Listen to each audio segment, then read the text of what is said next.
Tyler Morse is coming on right now. He is the chairman and CEO. There he is. I see. I spoke it into existence of MCR Hotels.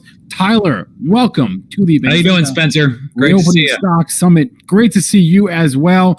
I know we don't have charts. You're just gonna freehand it. I'm just gonna wing it. We're gonna wing it. That's my kind of style. Just wing it and hope for the best. So I'll be here in the background with you, Tyler. But I will give you the floor to tell us about MCR Hotels, what we're doing and what you're doing, and what we should know about it. Sure. Thanks, Spencer. So MCR, we are the fourth largest hotel owner in America. We have about 125 hotels in 38 states, about 20,000 keys. And the lodging space is a terrific investment space right now. We have acquired 41 hotels since the pandemic started. There's been a lot of pain in the hospitality space and the hotel space in general for obvious COVID reasons. And, we have ended up acquiring a lot of hotels from bankruptcy auctions, foreclosure actions, et cetera. It's been a wacky period for the hotel space, but a lot of good opportunities to drive value. Travel and tourism, generally speaking, is about 10% of global GDP, and it's about 10% of U.S. GDP as well.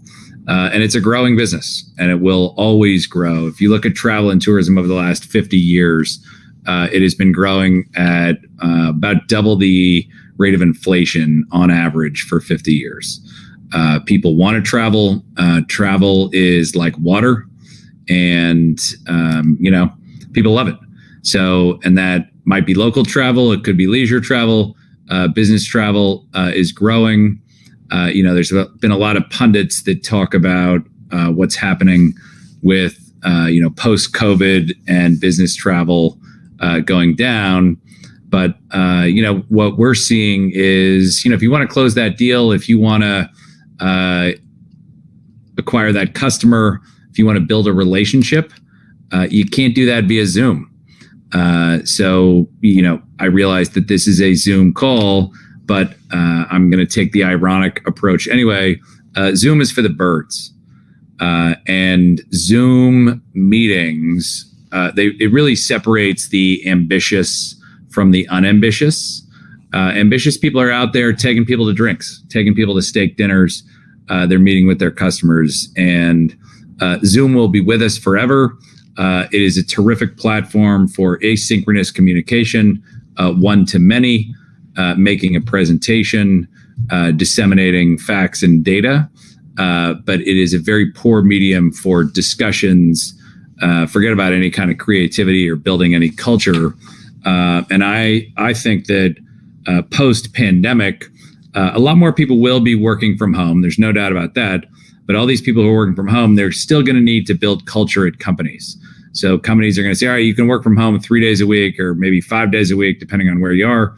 But I need to see you once a month. I need to see you once a quarter. So I think you're going to see a lot more small meetings, small business meetings, as people need to meet with each other and get together and build esprit de corps and camaraderie. So the hotel business is still significantly off from the prior peak, 2019. But then, it's a tale of multiple cities. It's really blue collar versus white collar versus leisure versus resort. Resorts are killing it. They are having a better year this year than they had in 2019 and 2018. And that's really in the Smile states, from the Southern California across to Texas. Florida is doing great. So if you're a resort destination, you're doing okay. And in fact, better than before. Blue collar hotels are also doing fine. What a lot of people don't realize, there's 156 million employed people in America.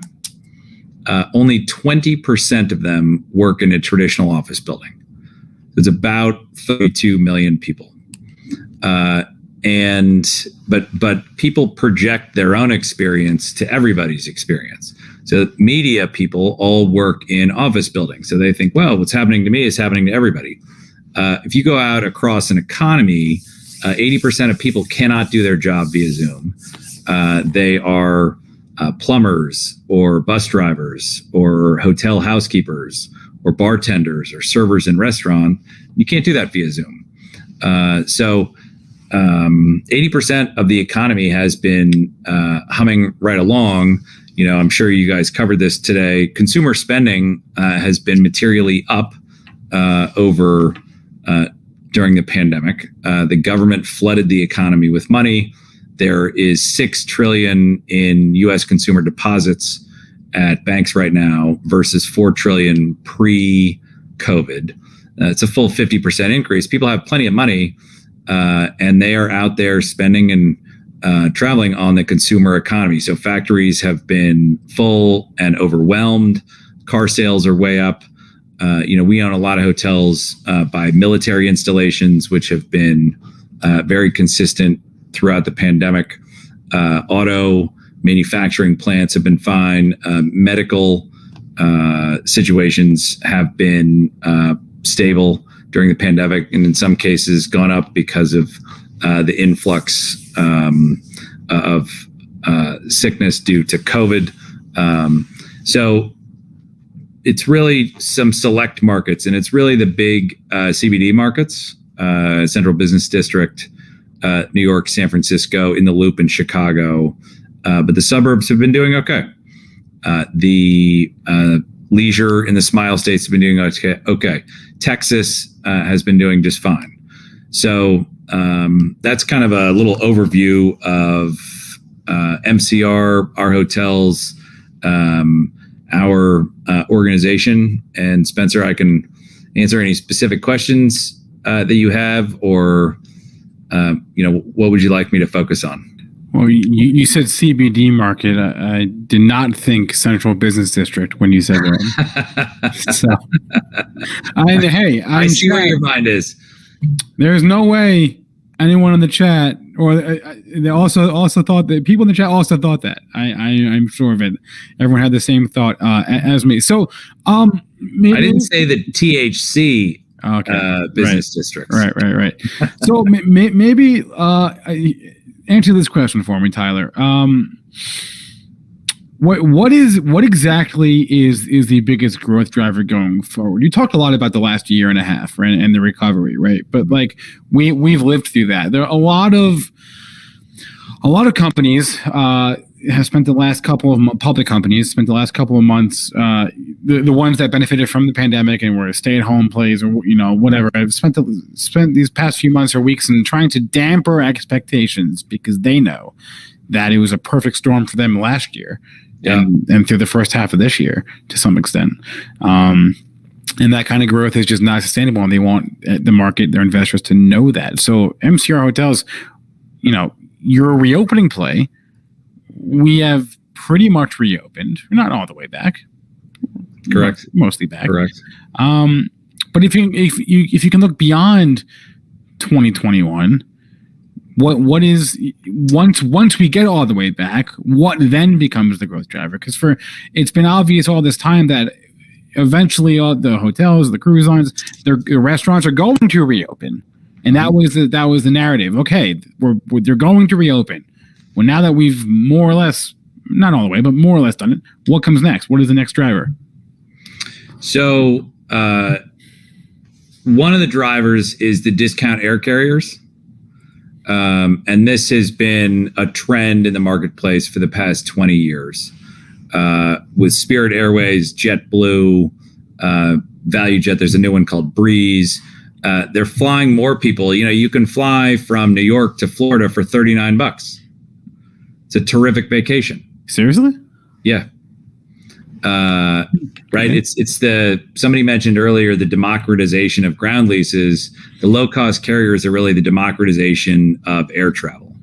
And they've successfully unbundled their product in the aviation business. And if you just want a seat to Florida and you're not going to bring a bag or check a pet or buy a beer, you get the bargain basement price. They've unbundled the product.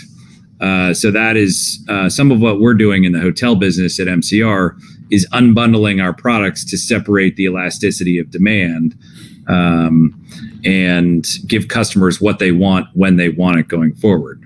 But we're the contrarian play because we got hurt more than a lot of the consumer product companies in 2020, right? Because people couldn't travel, they couldn't go out. But I know you guys talk about the Roaring 20s. The Roaring 20s is beneficial to the hotel business. People are going to put on their flapper shoes and get out there and rip it up. And they're going to be doing it all over the place. I mean, if you go to Vegas recently, it is wall-to-wall people. They are running 100% occupancy. The World of Concrete show out there crushed it. Really? It was earlier in the summer. A lot of people they just want to get out of their basement and want to go out and see their friends, see their loved ones, see their family members. There is an explosion of travel waiting to happen because people have the money to travel. That incremental $2 trillion is not just in low end, not just in high end bank accounts, but it's in middle and low end as well. Yeah, I was in Nashville back in May, mid to late May, and I know that not every area of the country shut down to the same extent. But I was there on a weekend, an unremarkable weekend, a regular weekend, not a holiday weekend, and it was packed, like whole. And I was sort of stunned, right? I mean, like when you talk about wall to wall. Throughout the whole street, I was blown away by what was an otherwise unremarkable, just another weekend at the beginning of summer, right? I was in Nashville last week. Same thing. Wall to wall people. Broadway was choked, and they were getting $450 a night for hotel rooms, and that's all leisure.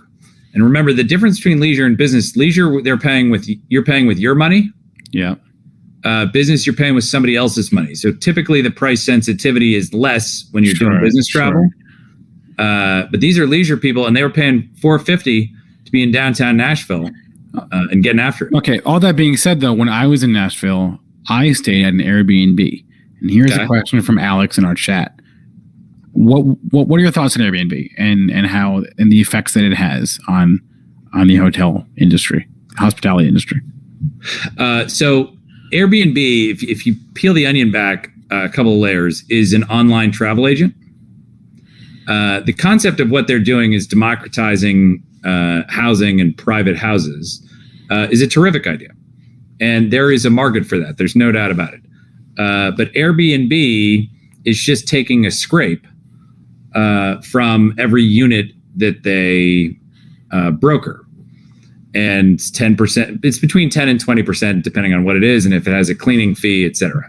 So if you go on Airbnb now, you see a ton of hotel rooms on Airbnb. So soon, you're going to see all the hotel rooms on Airbnb. And Airbnb is kind of morphing to being an Expedia or a Booking.com because what they're interested in is the scrape. Just like what Expedia and Booking.com are interested in. Now, part of your viewer's question is surely about supply and demand. There's a market for the Airbnb unit, and there's lots of people who say, you know what, I want the certainty of knowing I'm staying at a Marriott hotel, I'm staying at a Hilton hotel, I know what I'm going to get. I know it's going to be clean. I know I get a free Jimmy Dean sausage hot breakfast. Right. And I don't have to look around for the key and the key box and stuff like that. Right. And I think the business models will settle in, but when Airbnb pulls its head out of its rocket ship, it's going to say, oh, wait a minute. I just want this scrape, and I'm happy to broker any type of lodging, whether that's a single family home, for a weekend or a week. And the big difference is hotels have fire life safety benefits, and they have sprinkler systems, and they have services and lobbies, and you don't have that in an Airbnb. So is Airbnb here to stay? And there's a ton of people that are going to stay there for sure. But it's again segmenting the demand. If Airbnbs don't have a concierge, they might not have parking. They might not be located in the CBD, right? And so you got to drive from the Airbnb into town. Sometimes they're in these new tall buildings that are purpose-built Airbnb buildings, right? But it's a different product. And so as the product becomes more differentiated, the ability to unbundle the product from its competitors is going to be valuable going forward. More people are going to travel, and they're just going to stay in different places. It's fair to say that, and this is the last one before I'll wrap it up, but fair to say that a lot of the thesis here stems from the resurgence in business travel? Is that a fair assessment? No? Our hotels are running 80% occupancy today. And most of our hotels are non-leisure destinations. That's my point, is blue collar business travel is back and it never went away. Leisure has been with us. These top 25 markets in the CBDs will see the boom in business travel. And people want to go to Broadway. They want to go to Vegas because they have a conference and they want to see their customers. So you'll see material increases in those top 25 CBDs. But we're not at a standstill right now. It's a tale of multiple cities depending on your product type. And just a follow up on that. My general thesis as it relates to life and business, one of them at least, is the big get bigger. At least that's the trend that we've seen. The big, this applies to I think anything. Do you see a situation where just the big destinations get more of the pie, the Vegases, the Nashvilles, et cetera, New Yorks, et cetera, the big destinations get more and more and more of the pie, dollars being spent, yes. Destinations? That is happening for sure. And the reason for that is the big destinations can afford to add more wows, more services, more things to do, which drives more demand. And as they get more demand, the air carriers can afford to fly people there for less money. It's a volume game. So the cost to go to Vegas is always going to be lower than the cost to go to Dubuque, right? Because there just aren't the seats needed to go there. A lot of people are going to Jackson Hole and Bozeman and stuff like that. Those airports are still subsidizing the carriers. Because they have to, because the pricing is very high, because they're flying small aircraft with not a lot of seats on it. Yeah, they're not making money on it. So Jackson Hole pays United Airlines to fly there. Yeah. In Vegas, it's the opposite. It's the Ryanair model. Soon the destinations will be paying Ryanair to fly the passengers there, right? It's a turning of the tables, and it is a big markets get bigger phenomenon. All right, we've got to wrap it up here. But Tyler Morse, Chairman and CEO of MCR Hotels, this has been a fascinating discussion just about travel and leisure and the comeback of that from the pandemic. And I imagine we will have more to discuss in the coming months. As you say, we're 80% back, but as the rest of the travel and leisure industry just sort of comes back to where it was. So thanks a lot for joining us, Tyler. Appreciate it. Thanks, Spencer. Great to be here.